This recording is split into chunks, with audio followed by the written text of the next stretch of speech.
নবনির্বাচিত মার্কিন president Donald Trump প্রশাসনের প্রতিশোধের লক্ষ্যবস্তু হতে পারেন এমন বর্তমান সাবেক সরকারি কর্মকর্তাদের আগাম ক্ষমার বিষয়টি বিবেচনা করা উচিত কিনা তা নিয়ে আলোচনা করছেন যুক্তরাষ্ট্রের প্রেসিডেন্ট জো বাইডেনের শীর্ষ সহযোগীরা। আলোচনা সম্পর্কে অবগত একাধিক সূত্র এই তথ্য দিয়েছে, তবে সূত্রগুলো একথাও বলেছে আলোচনা আগাম ক্ষমার ব্যাপারে প্রেসিডেন্ট বাইডেন এখনো কোনো সিদ্ধান্ত নেননি। সূত্রগুলো জানিয়েছে অপরাধ করেনি, কিন্তু ট্রাম্প প্রশাসনে প্রতিরোধের লক্ষ্যবস্তু হতে পারেন এমন ব্যক্তিদের বাইডেনের আগাম ক্ষমা করা উচিত কিনা মূলত তা নিয়ে হোয়াইট হাউসের কর্মকর্তারা তর্ক বিতর্ক আলাপ আলোচনা করছেন।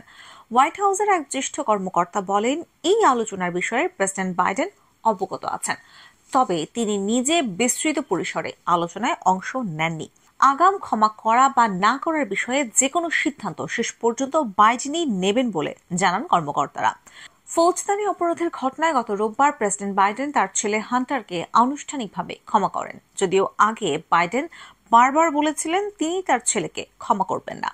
বাইডেনের এই সিদ্ধান্তের পর তার প্রশাসনের বর্তমান সাবেক কর্মকর্তাদের প্রেসিডেন্টের আগাম ক্ষমা সংক্রান্ত আলোচনায় গতি আসে।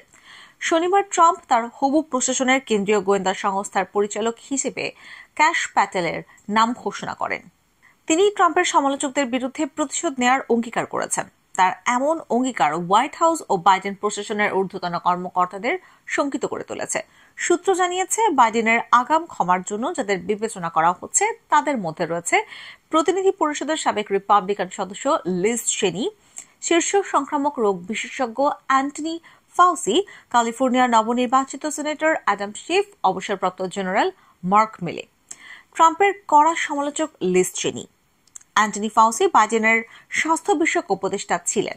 করোনা মহামারীকালে বাইডেন প্রশাসনের সারার কাজে সমন্বয়ের জন্য সাহায্য করেছিলেন তিনি। ট্রাম্পের বিরুদ্ধে প্রথম অভিশংসন প্রচেষ্টায় নেতৃত্ব দিয়েছিলেন অ্যাডাম শিফ। মার্ক মিলি মার্কিন সামরিক বাহিনীর জয়েন্ট চিফ অব স্টাফের চেয়ারম্যান ছিলেন।